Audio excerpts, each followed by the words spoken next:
بسم اللہ الرحمن الرحیم۔ عزیز طلباء السلام علیکم بچوں، آج ہم نظم نمبر 3 برسات کی بہاریں پڑھیں گے اور اس کی دہرائی کریں گے اور ساتھ ساتھ متعلقہ شعر آپ لوگوں کو تشریح کے ساتھ بتائے جائیں گے۔ اس کی تشریح دہرائیں گے آپ لوگ اور ساتھ میں اس کے متعلقہ شعر بھی یاد کریں گے۔ برسات کی بہاریں نذیر اکبر وادی کی تحریر ہے اور کل ہم لوگوں نے اس کی تدریسی مقاصد ذکر کر دیے تھے، البتہ پھر بھی تدریسی مقاصد کا دوبارہ تذکرہ کر لیتے ہیں۔ ایک تو طلباء کو نظمیہ شاعری میں منظر نگاری کے انداز اور اسلوب سے آگاہ ہونا ہے، اور دوسرا نذیر اکبر آبادی کے اسلوب بیان یعنی بیان کرنے کے انداز سے واقف ہونا ہے، اور اردو نظم کے ارتقاء میں ابتدا میں ترقی میں نذیر اکبر آبادی کے کردار سے آگاہی ہے، اور اس کے بعد طلباء کو مخمس کی حیت کا تعارف کروانا۔ مخمس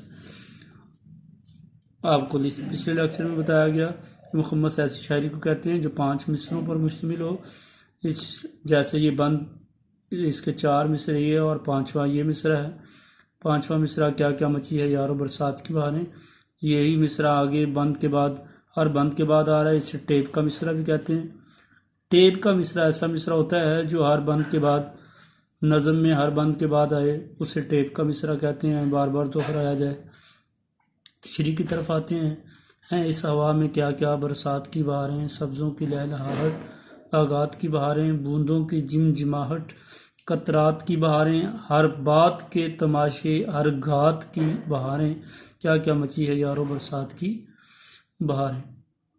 شاعر اس بند کے پہلے مصرے میں برسات کے موسم کی کیفیت کو بیان کرتے ہوئے کہتے ہیں کہ برسات کے موسم میں ٹھنڈی ہوائیں چلتی ہیں تو بہاریں ہر طرف چھانے لگتی ہیں، ٹھنڈک کا احساس ہر کسی کو اپنے دامن میں لے لیتا ہے اور موسم خوشگوار ہو جاتا ہے، اور بارش کی کثرت نے زمین اور آسمان کی وسعت میں ٹھنڈک اور شگفتگی اور خوبصورتی پیدا کی ہے، اس سے آسمان کا چہرہ بھی مسکراتا ہے۔ اور دوسرے مصرع میں شاعر سبزوں کی لہلہاہٹ، باغات کی بہاریں، اس میں بیان کرتے ہیں کہ سبزہ جو پہلے ہی سبز و شاداب تھا، بارش کے برسنے کی وجہ سے اس کے اندر اور زیادہ خوبصورتی پیدا ہوگی، اور وہ جھومنے لگا، اور اس کے اوپر بارش کے قطرات جب ٹھہرے تو سورج کی کرنوں کی وجہ سے وہ چمکنے لگا، اور باغ کے اندر ایک یوں مانو کہ جیسے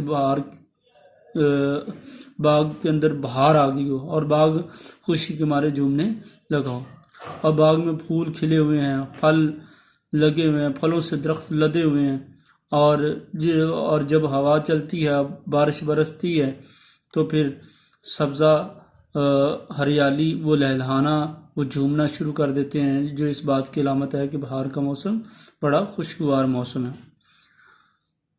تیسرا مصرع بوندوں کی جمجماہٹ، قطرات کی بہاریں، بوندوں بوند کی جمع یعنی قطرے، بارش کے قطرے، جمجماہٹ چمک، قطرات کی بہاریں، قطرات قطرہ کی جمع۔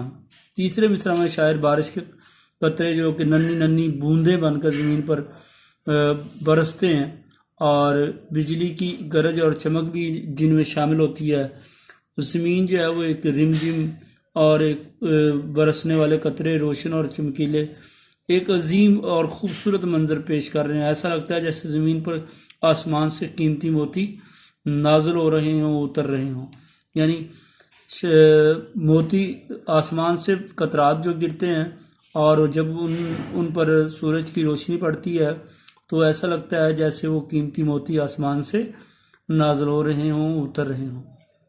اور چوتھے بند میں شاعر کہتے ہیں ہر بات کے تماشے، ہر گات کی بہاریں۔ چوتھے مصرے میں شاعر لوگوں کی خوشیوں کا تذکرہ کرتے ہوئے کہہ رہے ہیں کہ لوگوں کے چہروں کے اوپر برسات کے موسم کی وجہ سے مسکراہٹ جاری ہو جاتی ہے، ہر طرف خوشی کے شامیانے بجتے ہیں، ہر طرف خوشی کے گیت گائے جاتے ہیں، اور یوں لگتا ہے جیسے لوگ جو ہے وہ پہلے سے برسات کے موسم کے آنے کی امید اور خواہش رکھے بیٹھے تھے اور اس کے استقبال کے لیے دکھائی دیتے ہیں۔ ایسا لگتا ہے جیسے لوگ بہار کے موسم کا استقبال کر رہے ہوں، اور یعنی ہر بات کے تماشے، ہر گات کی بہاریں، ہر لوگوں کے اندر مختلف الفاظ کے ساتھ برسات کے موسم کی خوشیوں کے تذکرے ہو رہے ہیں، اور ہر موقع ہر لمحہ ایک خوبصورت منظر پیش کر رہا ہے۔ کیا کیا مچی ہیں یارو برسات کی بہاریں۔ پانچواں مصرع یہ ٹیپ کا مصرع ہے۔ اس مصرے میں شاعر اپنے دوستوں سے مخاطب ہو کر کہہ رہا ہے کہ اے دوستوں، میں تمہیں کیا بتاؤں کہ برسات کے موسم کی بہاریں کس قدر دھومیں مچا رہی ہیں۔ موسم خوشگوار ہے، ہر طرف جو ہے وہ ایک پرکشش منظر بنا ہوا ہے اور قدرت باکمال مناظر دکھا رہی ہے۔ اس میں متعلقہ شعر آپ لوگ لکھ سکتے ہیں۔ یہ وادی، یہ سبزہ، یہ آب رواں، معطر ہے خوشبو سے سارا جہاں۔ یہ منظر سہانا، یہ دلکش سما، یہ پیاری زمیں، یہ حسین آسماں۔ پہلے یہ 2 مصرے لکھیں گے اور اس کے بعد یہ والے 2 مصرے لکھیں گے، اور یہ ربائی کی صورت میں آپ لوگ اس کو لکھیں گے۔ پہلے 2 مصرے یہ والے لکھیں گے، اس کے بعد یہ والے 2 مصرے لکھیں گے۔ یہ ربائی کی صورت میں متعلقہ شعر ہو جائے گا۔ اس کے بعد دوسرا بند دیکھیں۔ بادل ہوا کے اوپر ہو مست چھا رہے ہیں، جڑیوں کی سے دھومیں مچا رہے ہیں، چڑیوں کی مستیوں سے دھومیں مچا رہے ہیں۔ پڑتے ہیں پانی ہر جا، جل تھل بٹا رہے ہیں، اور گلزار بیگتے ہیں، سبزے نہا رہے ہیں۔ کیا کیا مچی ہیں یارو برسات کی بہار۔ بادل ہوا کے اوپر، ہوا کے کندھے پر سوار مستی میں جھوم رہے ہیں۔ ہر طرف جو ہے وہ زبردست بارش بھی برس رہی ہے۔ بارش کے قطرات جڑیوں، ایسا لگتا ہے جیسے جڑی لگی ہو، یعنی مسلسل برس رہے ہیں، اور بارش نے ہر جگہ کو پانی سے بھر دیا ہے، گویا جل تھل ہو گیا، یعنی خشکی اور تری ایک ہی ہو گئی ہوں، جس سے باغ پودے پھول پھل سرسبز ہو رہے ہیں، اور برسات کی بہاریں بڑی حسین نظر آ رہی ہیں۔ تیسری طرف شعر کے اندر شاعر پہلے مصرے کے اندر یہ بتانا چاہتے ہیں کہ برسات کے موسم کی آمد کی وجہ سے جہاں زمین پر ہر طرف رونق ہوتی ہے، وہاں پر زمین ہی بلکہ آسمان بھی اس رونق سے خالی نہیں ہوتا۔ آسمان پر جو ہے وہ بادل ہوا کے اوپر مستی کے عالم میں مگن ہو کر جھوم رہے ہوتے ہیں، ایک جگہ سے دوسری جگہ منتقل ہو رہے ہوتے ہیں، گویا کہ ان پر خوشی کی ایک لہر دوڑ رہی ہو۔ جڑیوں کی مستیوں سے دھومیں مچا رہے ہیں، جڑی لگاتار بارش کو کہتے ہیں، اور مسلسل، اور بادل جو ہے وہ مستی کے عالم میں مسلسل جو ہے وہ بارش برسا رہے ہیں، اور شور برپا کیا ہوا ہے ہر طرف کے بہار کے موسم کی آمد ہو گئی ہے۔ دوسرے مصرع میں شاعر کی مراد کچھ یوں ہے۔ تیسرے مصرع میں شاعر بیان کرتے ہیں، پڑھتے ہیں پانی ہر جہاں جل تھل بٹا رہے ہیں۔ تیسرے مصرع میں شاعر کہتے ہیں کہ بارش اس قدر برس رہی ہے کہ خشکی اور تری ایک ہو گئی ہے، جل تھل ہر جگہ جل تھل، پانی ہی پانی ہونا، ہر طرف پانی ہی پانی جمع ہو گیا، گویا کہ ہر جگہ کا اپنا سمندر اور اپنا دریا بن چکا ہو، یعنی بڑا ایک پرکشش منظر دکھائی دے رہا ہے، اور لوگوں کی گرمی کی شدت کی وجہ سے جو نظریں اور بےتابی تھی وہ ختم ہو گئی ہے برسات کے موسم کے آنے کی وجہ سے، بارشوں کی وجہ سے، اور مسلسل بارشوں کی وجہ سے ہر طرف پانی ہی پانی نظر آ رہا ہے۔ یہ ایک خوبصورت منظر پیش کر رہا ہے۔ گلزار بیگتے ہیں، سبزے نہا رہے ہیں۔ چوتھے مصرع میں شاعر برسات کی شگفتگی کو مزید بیان کرتے ہوئے کہہ رہے ہیں، جہاں لوگوں کے دل برسات کی خوشی سے خوشخرم ہے، وہاں بارش کی کثرت سے ہر جگہ سبزہ اگایا ہے، اور اللہ کی رحمت نے پورے باغ کو سبزے کے فرش میں تبدیل کر دیا ہے۔ یعنی شاعر یہ کہنا چاہتے ہیں، سبزے کی ہلنے کی وجہ سے، جھومنے کی وجہ سے آنکھوں کو ایک خوبصورت منظر دیکھنے کو ملتا ہے، اور بارش برسنے سے زمین بھیگ رہی ہے۔ اللہ کی قدرت کے علاوہ دنیا کو یہ حسین منظر دیکھنے کو اللہ کی قدرت سے مل رہا ہے۔ پانچواں مصرع پھر ٹیپ کا مصرع ہے۔ اس میں شاعر اپنے دوستوں سے پیغام یہی دے رہے ہیں کہ برسات کے موسم کی وجہ سے ہر طرف دھومیں مچ گئی ہیں، ہر طرف جو ہے وہ خوشیاں لوٹ آئی ہیں۔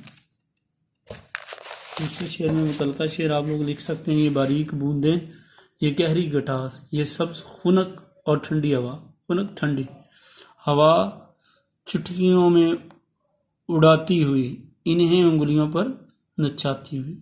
دونوں الگ الگ شعر ہیں، انہیں الگ الگ آپ لکھیں گے.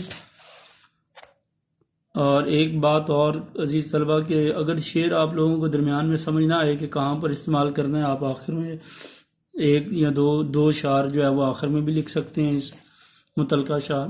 تیسرا بند دیکھیں، ہر جہاں بچھا رہا ہے سبزہ ہرے بچھونے، قدرت کے بچھ رہے ہیں ہر جہاں ہرے بچھونے، جنگلوں میں ہو رہے ہیں پیدا ہرے بچھونے، بچھوا دیے ہیں حق نے کیا کیا ہرے بچھونے، کیا کیا مچی ہے یارو برسات کی بہار.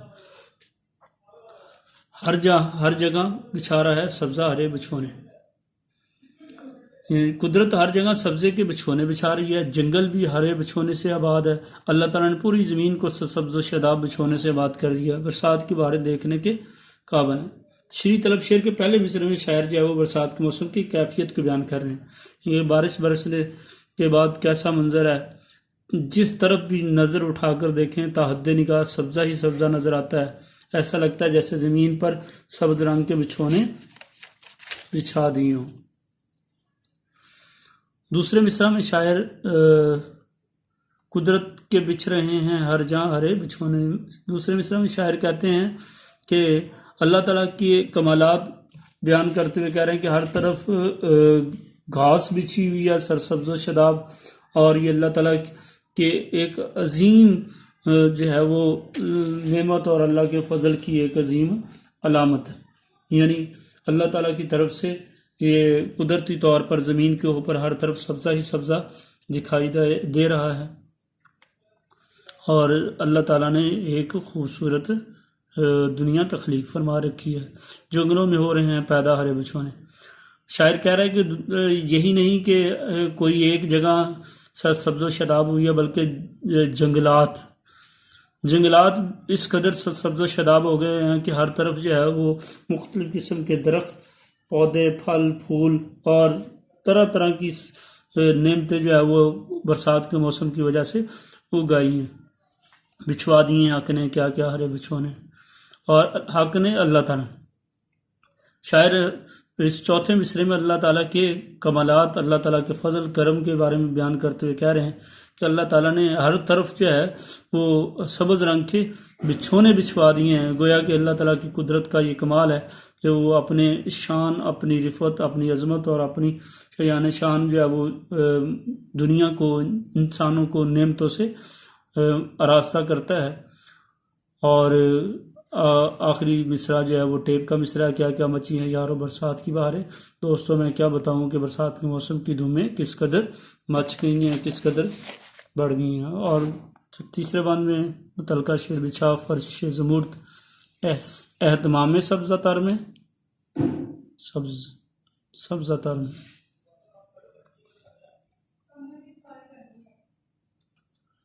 چلی مستانہ وش باد صبا امبر فشاک، چمن شگفتہ دمن شگفتہ گلاب خندہ،